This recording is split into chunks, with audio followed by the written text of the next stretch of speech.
আসসালামু আলাইকুম ওয়ারাহমাতুল্লাহ। বাংলাদেশের রাজনীতিতে এখন দুটো শক্তি আছে। একটা হচ্ছে বিএনপি, আরেকটা হচ্ছে বাংলাদেশ জামাতে ইসলামী। আমরা দেখেছি পরিকল্পনার দিক থেকে, প্ল্যানিংয়ের দিক থেকে অথবা তারা যে রাস্তায় নেমেছে, নির্বাচনী ময়দানে নেমেছে, সেই সমস্ত দিক থেকে জামাত বিএনপি থেকে অনেক, অনেক আগানো আছে। এবং আমরা দেখেছি তারা তাদের নির্বাচনী পোলিং এজেন্ট যারা তাদেরকে তারা অনেক আগে প্রশিক্ষণ দিয়ে দিয়েছে। তারা ৩০০ আসনের মধ্যে ৩০০ আসনে অনেক আগে নমিনেশন দিয়ে দিয়েছে। তারা যেহেতু গত ১৭ বছর বাংলাদেশে ছিল, তারা তাদের সংগঠনকে তাদের মতো করে তারা সাজিয়ে নেওয়ার চেষ্টা করেছে, তারা শক্তিশালী হয়েছে। কিন্তু বিএনপি দিন দিন শক্তি হারিয়েছে। বিএনপি চেয়ারপারসন জনাব তারেক রহমান গত ১.৫ বছর ধরে আমেরিকাতে ছিলেন সরকার পতনের পরেও। তিনি বাংলাদেশে আসেননি, নানা রকমের ইস্যুতে তিনি কাছের ঘরে আছেন। সুতরাং ১.৫ বছরের যে নেতৃত্বে জামাত যেভাবে এগিয়ে গিয়েছে, বিএনপি সেভাবে পিছিয়ে গিয়েছে। এবং আমরা দেখতে পাই তার ফলাফলগুলো বাংলাদেশের রাজনীতির মাঠে সেটা দেখা যাচ্ছে, ভোটের মাঠে সেটা দেখা যাচ্ছে। এবং আমরা দেখতে পাই বর্তমানে বিএনপির নেতাকর্মীরা যেটা হয়েছে, তারা মাথা গরম করে ফেলেছে। মাথা গরম করার কারণটা কি? কারণ তারা দেখতে পাচ্ছে তারা জামাতের সাথে আর পেরে উঠছে না। এই অবস্থায় আমরা দেখেছি জামাতের নানা রকমের স্ট্র্যাটেজি আছে। তারা ৩০০ আসনের মধ্যে ৩০০ আসনকে তারা টার্গেট করেনি। তারা তাদের কিছু টার্গেটেড আসন আছে, যে আসনগুলোতে তারা ক্ষমতায় যেতে চায় এবং সেগুলোতে তারা তাদের শক্তি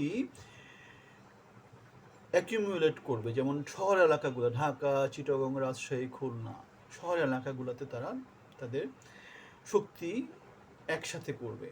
তারা তাদের যেভাবে ৫টা ছাত্র সংসদ নির্বাচনে যেভাবে তারা এগিয়ে গিয়েছে, তার ওইভাবে কিছু পয়েন্ট আছে, যে পয়েন্টগুলো নিজেদের কন্ট্রোলে রাখলে তারা বাংলাদেশের রাজনীতিকে কন্ট্রোল করতে পারবে, বাংলাদেশের আগামীর যে রাজনীতির গতিপথ, সরকারের গতিপথ, সেগুলোকে কন্ট্রোল করতে পারবে, বা সামনের রাজনীতির মাঠে প্রাধান্য বিস্তার করার শোভন সুযোগ থাকবে। সুতরাং তারা ওই কাজগুলোই করবে যে কাজগুলো বাংলাদেশের রাজনীতিতে জামাতকে প্রতিষ্ঠা করার জন্যে অনেক বেশি দরকারি। সুতরাং আমরা যেটা মনে করছি যে ঢাকা সত্র খালিকুজ্জামান তিনি যেটা বলেছিলেন, একটা সিটও ঢাকাতে দিব না, এটা হয়তো বেশি বলে ফেলেছেন, কেন জনগণ আলটিমেটলি ঠিক করবে। কিন্তু সাংগঠনিক শক্তি বড় একটা ব্যাপার, শক্তির যে ডেডিকেশন, কেন group of sheep and a group of lion, একটা শিপকে যদি একটা লায়ন নেতৃত্ব দেয় তাহলে সেটা জিতে যায়, অথবা এক group of lion led by a sheep, সেটা হেরে যায়।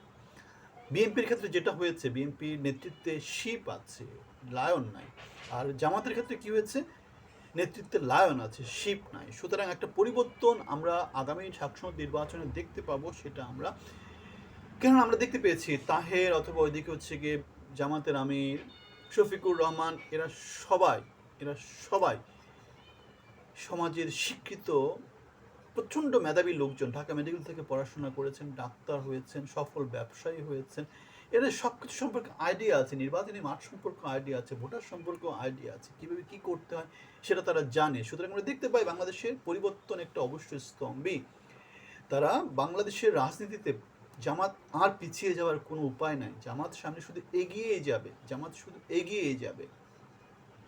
ভালো থাকবেন। আসসালামু আলাইকুম।